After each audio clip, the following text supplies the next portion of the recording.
Voltei! Obrigado aí pelas contribuições de vocês. Viram que na Idade Média ocorreu muita coisa boa? Mas esse carinha aí disse que não aconteceu nada de bom. Então vamos adiante. Olha só, durante a Idade Moderna, nessa fase do Iluminismo,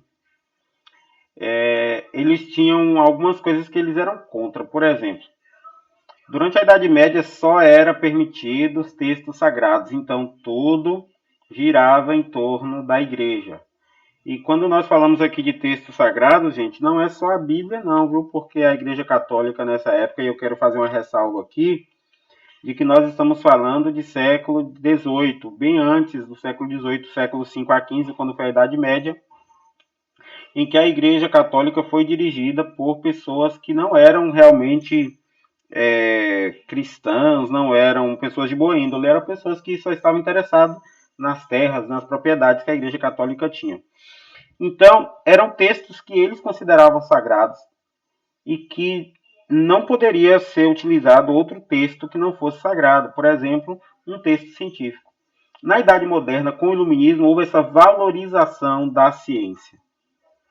Olha só esses caras aí. Nicolau Copérnico, ele, de 1473 a 1543, ele elaborou, através de fórmulas matemáticas, um modelo heliocêntrico, ou seja, ele disse que o Sol era o centro do universo.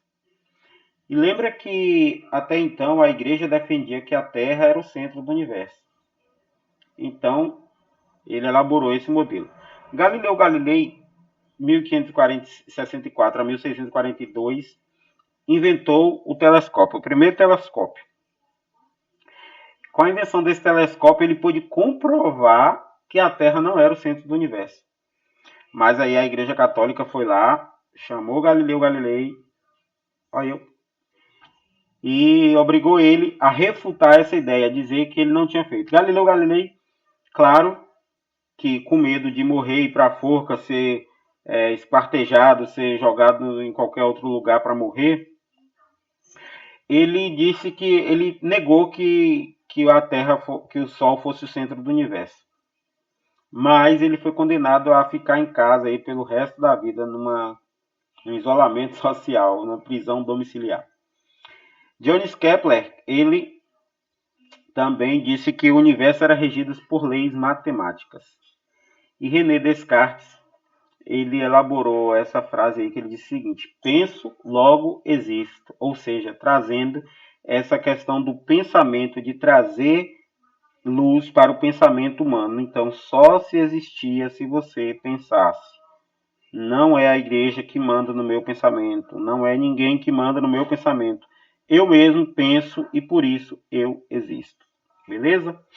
Vamos adiante aqui. Nós temos então esses caras que nós falamos aí, eles são chamados de precursores do iluminismo, ou seja, pessoas que fundamentaram o movimento iluminista mais à frente. Eu vou aumentar a tela aqui para a gente ver agora os filósofos propriamente ditos do iluminismo dessa fase do século XVIII. Quais eram as características desses filósofos? Eles eram progressistas, eles queriam o progresso. Eles eram esclarecidos, ou seja, esse progresso viria pelo pensamento, pela reflexão. Eles eram críticos da igreja e do clero, embora não fossem ateus. Tanto que a próxima característica aí diz que eles são deístas. Acreditavam em Deus, mas também na natureza e no homem. E a quinta característica, liberdade de expressão. Todas essas características aí eram inerentes a todos esses pensadores, esses filósofos do iluminismo. Temos esse carinha aí chamado Voltaire. Voltaire ele pregava a igualdade de direitos versus os países atrasados. E ele diz o seguinte: se Deus não existisse, seria necessário inventá-lo. Beleza? Rousseau, aqui embaixo, ó, Rousseau, ele fazia uma crítica ferrenha ao absolutismo. Se vocês lembram, o absolutismo é aquele poder concentrado na mão dos reis. Ele dizia que todos nascem iguais e livres, ou seja, democracia. Montesquieu, ele sugeriu uma parada aqui que existe até hoje em muitas sociedades, se não em todas, todas não, né? Em muitas. A divisão do poder em três esferas, que é a esfera legislativa, executiva e judiciária, ou seja, aqui no Brasil nós temos Câmara de Deputados e Senadores, Presidência da República e a Justiça, beleza? E ele sugere aí um conjunto de leis. Temos mais outros carinhas aqui. John Locke. Lembra de John Locke? John Locke foi considerado o pai do iluminismo. O pai do iluminismo, beleza? Ele criticava esse absolutismo monárquico e era contrário ao Estado. Que viagem, né? Ele era contrário ao Estado. Ele dizia que deveria existir um contrato social, em que a gente faria um contrato com o cara lá que iria nos governar, e esse governo, se a gente não quisesse mais, era só ir lá e cancelar esse contrato.